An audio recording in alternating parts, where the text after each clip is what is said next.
وعلى ذلك لمن الشاهدين والشاكرين والذاكرين والحمد للہ رب العالمین۔ جس کے چشمہ حیات سے گلشن انسانیت نے زندگی پائی، جس کے بحر رسالت سے پوری کائنات سیراب ہوئی، جس کے فیضان نور سے کائنات عالم کا ذرہ ذرہ منور ہوا، جس کے فیض نبوت سے ساری کائنات فیضیاب ہوئی، جس کے در اقدس سے ہر کس و ناقص نے اپنا خالی دامن مراد بھرا۔ آئیے اسی محسن انسانیت کی بارگاہ میں، اسی رہنمائے آدمیت کی بارگاہ عظیم المرتبت میں درود پاک کا نذرانہ بانداز علمانہ پیش کریں۔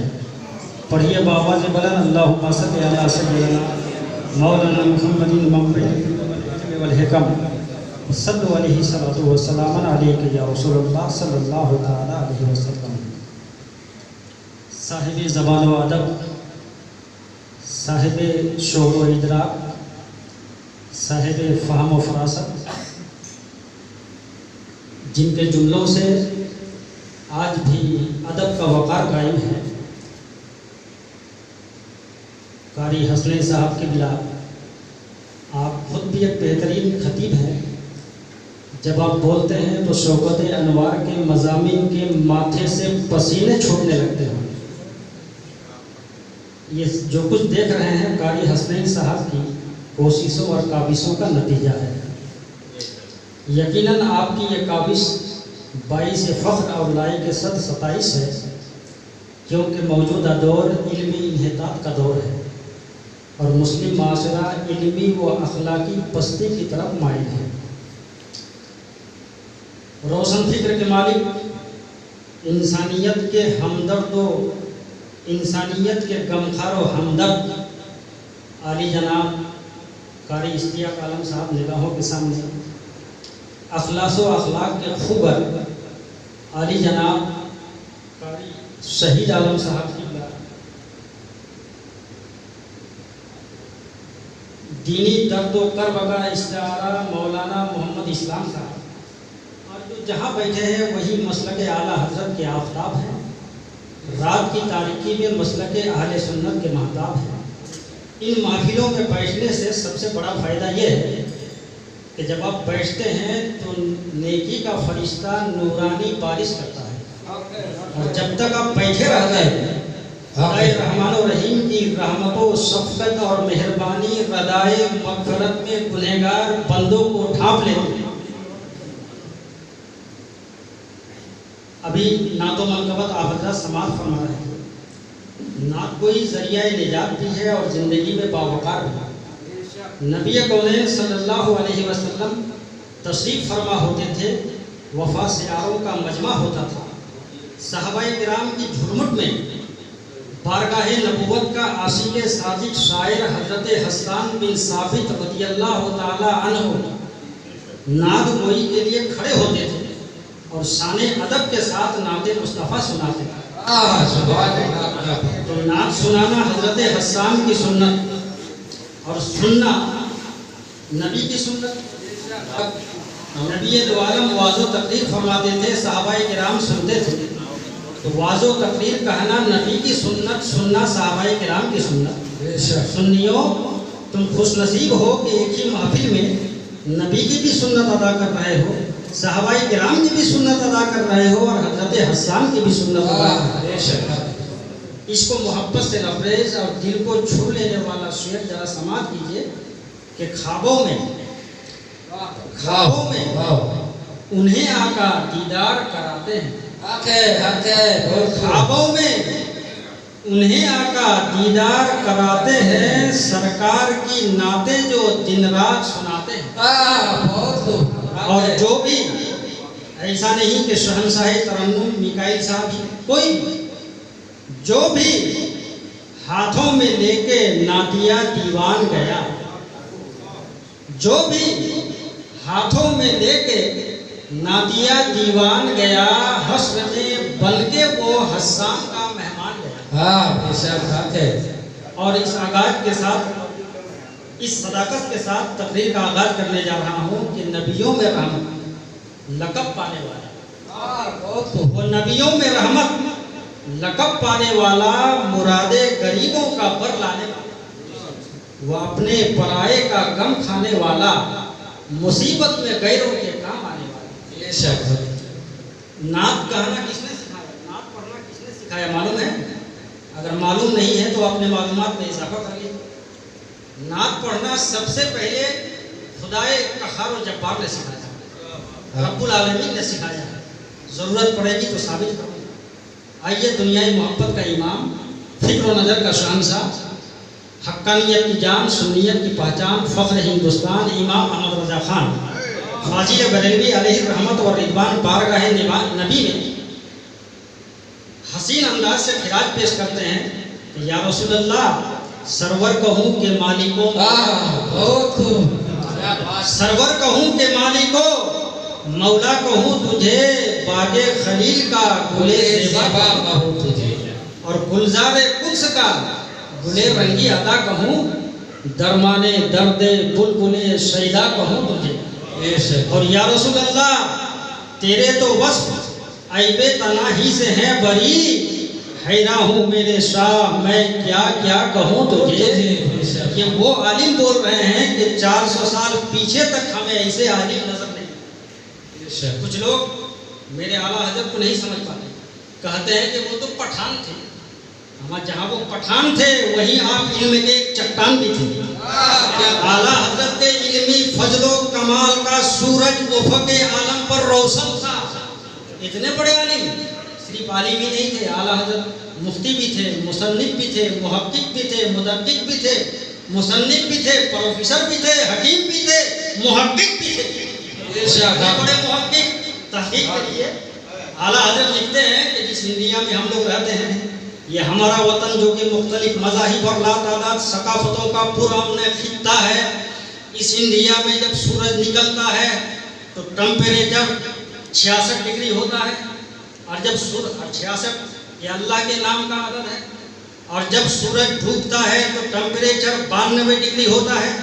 اعلیٰ حضرت نے یہ تحقیق فرما دیا کہ بھارت میں سورج نکلتا ہے اللہ کا نام لے کر اور ڈوبتا ہے رسول اللہ کا نام۔ سبحان اللہ، سبحان اللہ، نعرے تکبیر، نعرے رسالت، علماء کرام، سبحان اللہ، سبحان اللہ۔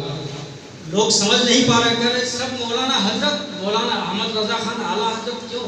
اب چونکہ آپ لوگ علم نو پڑھے نہیں، علم منطق پڑھے نہیں، علم ریاضی پڑھے نہیں، تو درسگاہوں سے آپ کو سمجھا نہیں سکتا۔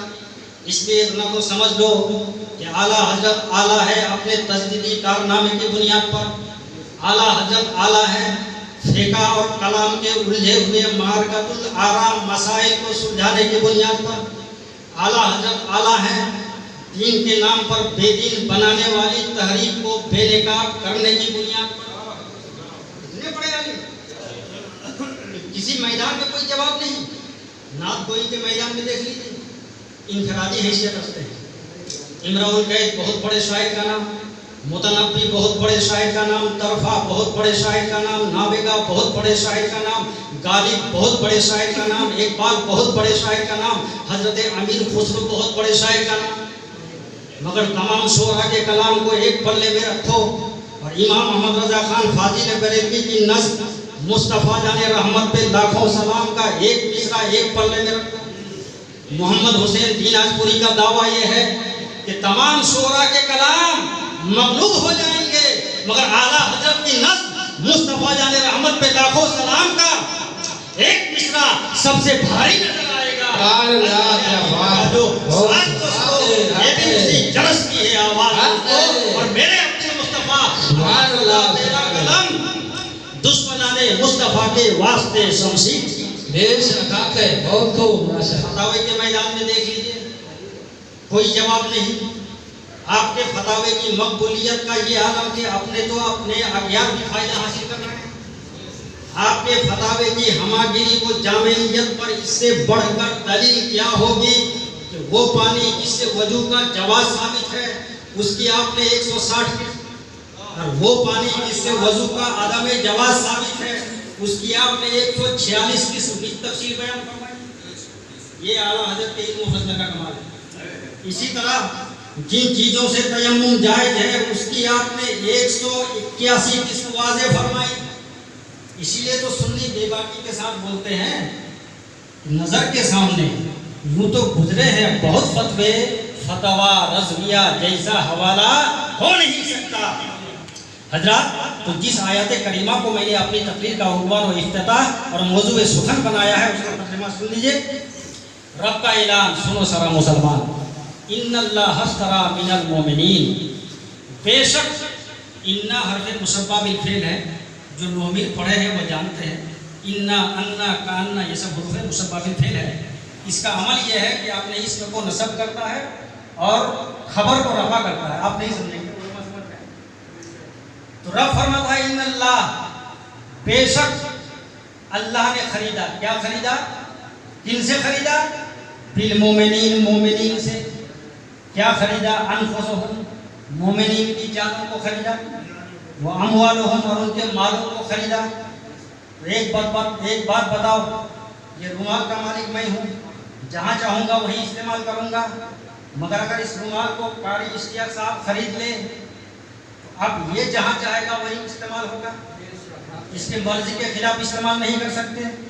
تو جب اللہ نے ہماری جانوں کو خریدا، ہمارے مالوں کو خریدا، پہلے تو آپ یہ سمجھو کہ اللہ نے مومنین ہی سے کیوں خریدا؟ بھائی یہود و نصارہ کے پاس بھی مال ہے، یہود و نصارہ کے پاس بھی جان ہے، ان سے کیوں نہیں خریدا؟ سوال ہے نا؟ جب آپ کپڑا خریدنے جاتے ہو بازار میں تو دکاندار کو کپڑا دے دے، کیا وہی لے دیتے ہو؟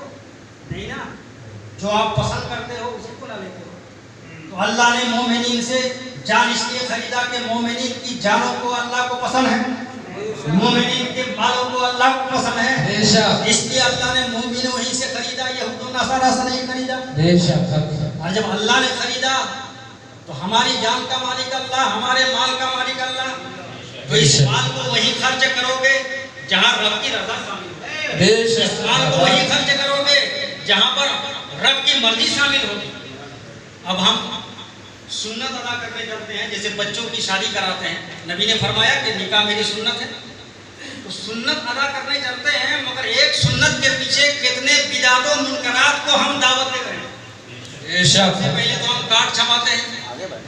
کارڈ کا مطلب کیا ہے؟ مطلب یہ ہے کہ لوگوں کو بلانا، دعوت دینا۔ تو جو کارڈ آپ 60 روپیہ میں چھپا رہے ہیں وہ کارڈ کو آپ 10 روپیہ میں بھی چھپا سکتے ہیں، 70 روپیہ 80 روپیہ میں چھپا کے آپ نے کیا غلط کیا معلوم ہے؟ ان المبذرین کانوا اخوان الشیاطین، فضول خرچ کرنے والا شیطان کا بھائی۔ سب سے پہلے آپ نے شیطان کی اتباع کر لی۔ تو ہم مال وہاں خرچ کر رہے ہیں جہاں رب کی رضا شامل نہیں ہے، لیکن خرچ کہاں کرنا چاہیے؟ اس لیے کہ اس مال کا مالک اللہ ہے، خرچ وہاں کرنا چاہیے جہاں رب کی رضا شامل ہو۔ بے شک رب کی رضا مدرسوں میں شامل ہے، رب کی رضا مسجدوں میں شامل ہے، رب کی رضا یتیموں پہ شامل ہے، اس لیے دولت کو خرچ وہاں کرو جہاں رب کی راضی شامل ہے۔ یہاں پر اپنے دولت کو خرچ کرتے جاؤ گے، بگڑا مقدر سوال۔ سبحان اللہ، کیا بات ہے۔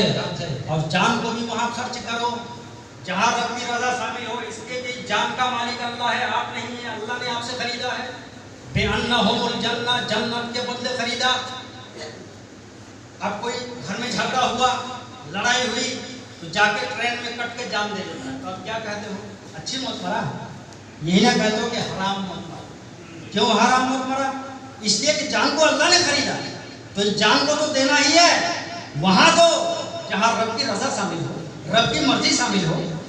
گھر میں جھگڑا ہوا، زہر کھا کے لقمہ اجل بن گیا، موت کی نیند سو گیا، اچھی موت مرا؟ نہیں۔ خودکشی کر لیا، اچھی موت مرا؟ نہیں، حرام موت مرا۔ کیوں؟ اس لیے کہ رب کی رضا وہاں شامل نہیں۔ تو جان تو دینا ہی ہے، مگر وہاں تو جہاں رب کی رضا شامل ہو۔ جان دینا ہے، کربلا والوں کے وفادار بن کے جان کو دو، تاکہ جب تک زندہ رہو گے، عبادت میں رہو گے، مر جاؤ گے تو سیدھے جنت میں رہو گے۔ سبحان اللہ، کیا بات ہے، بہت۔ آج جو ہماری تباہی و بربادی ہے، قاری حسن صاحب نے کہا کہ حضور حضرت اصلاح معاشرہ پر بولیے، کیا بولوں، کون سے خطابت کروں؟ جس طرف نگاہ اٹھا کے دیکھتا ہوں نسیمن اجڑا ہوا دکھائی دیتا ہے۔ آئیے نعرے تکبیر، اللہ اکبر، رسالت، یا رسول اللہ، خطیب ہندوستان زندہ باد، اجڑا ہوا دکھائی دیتا ہے۔ آج ہماری بربادی و تباہی ریزن فقط ایک ہے کہ طریق مصطفیٰ کو چھوڑنا ہے، وجہ بربادی اسی سے قوم دنیا میں ہوئی ہے بے اقتدار۔ نبی کو تو مانتے ہو، نبی کے فرمان پر عمل کہاں ہے؟ نبی نے فرمایا المسلم من سلم المسلمون من لسانہ و یدہ، مسلمان وہ ہے جس کی ہاتھ اور زبان سے دوسرے مسلمان کو تکلیف نہ پہنچے۔ سبحان اللہ، اس پر ہمارا عمل کہاں ہے؟ نبی نے فرمایا کہ عورت زحمت نہیں ہے، اللہ کی سراسر رحمت ہے، عورت قدموں کے پھول نہیں ہے، عورت جنت کے پھول ہے۔ سبحان اللہ، عورت کو ہم لوگ قدموں کے